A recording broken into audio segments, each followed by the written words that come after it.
Hey everybody, it's Daddy1424. We have the PS Vita versus the Nintendo 3DS XL. I will be bringing you a review and find out which is the true handheld champion. Let's go ahead and get to it. First things first, remember to like, 2 thumbs up, subscribe, and leave some comments down below. Join the community if you haven't already.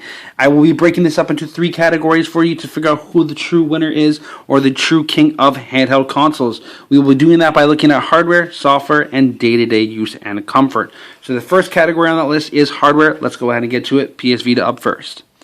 So for the hardware, guys, we have a 5-inch OLED screen with a quad-core processor built up inside. I believe it's about 512 in RAM, and I couldn't quite find the specs on the GPU in there as well. We do get dual joystick analog, of course, your D-pad, your standard buttons. On the front here, you have a front-facing camera that is VGA, and of course, you have a rear-facing camera as well, which I believe is good up to 720p. You get a rear touchpad and a front touchpad.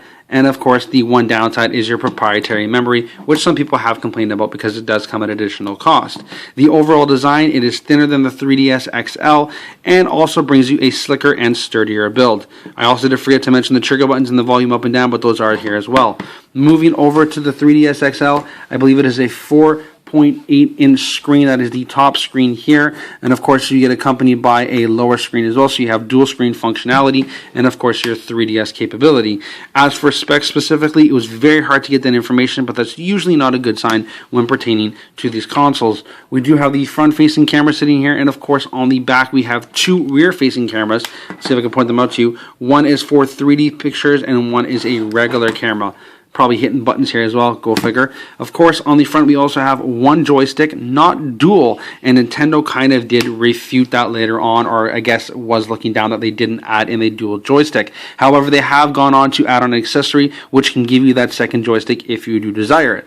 You do get your D-pad as well, and of course your buttons. You get your 2 shoulder buttons, your speaker, your regular cartridge, and of course it comes with an expandable memory slot, which is down here for SD, of course. We'll open that up. And of course your stylus, which you can see I'm holding in my hands. There are 2 trigger buttons and all your good stuff, you're ready to go. So when we're talking about physical hardware, the question becomes which is the better of the 2 devices. And in this particular instance, just for the sheer proudness, design, and everything that goes into it, I'm going to go ahead and have to give it to the PS Vita. But let's go ahead and take a look at software, because that is probably one of the most important facets of a handheld console.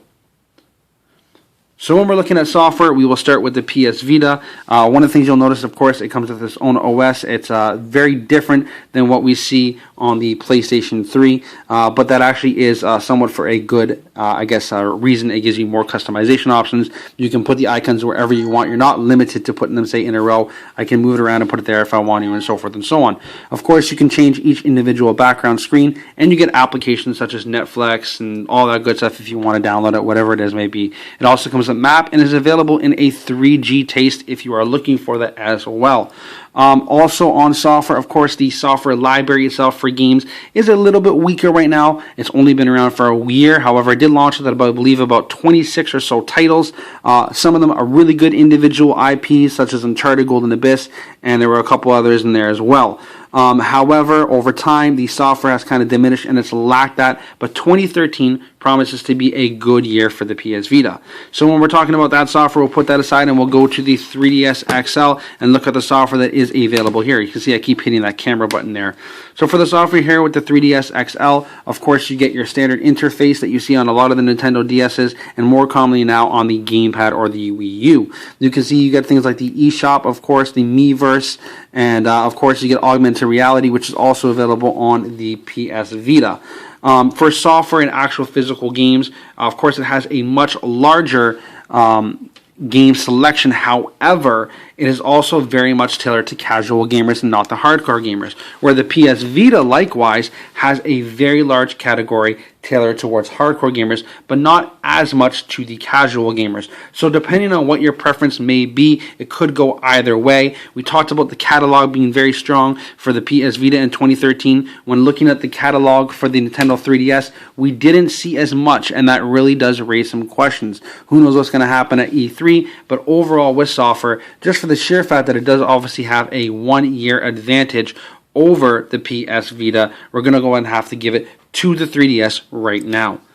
But let's go ahead and move on to the final category, and of course that is going to be day-to-day use and comfort.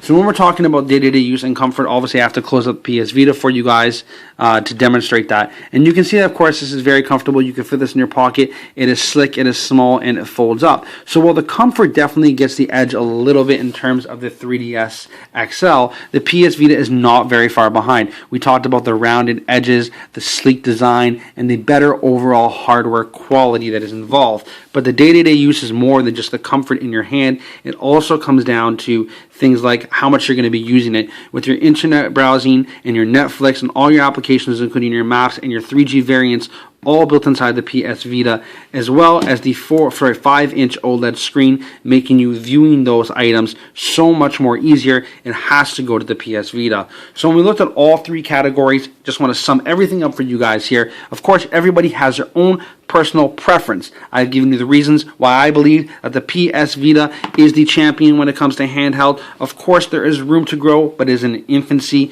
When we talk about price point, things like $199 for the 3DS XL, $249 for the PS Vita. However, you can get things like a bundle where you're going to get that 4 gig card, and of course you get things like Call of Duty Black Ops Declassified as well. So for the $50 price difference, I would have to say, if someone came to me today at this moment in time and said to me, which console would you buy? I would have to give it to the PS Vita, and that is why I am choosing the PS Vita as the handheld king at today's date.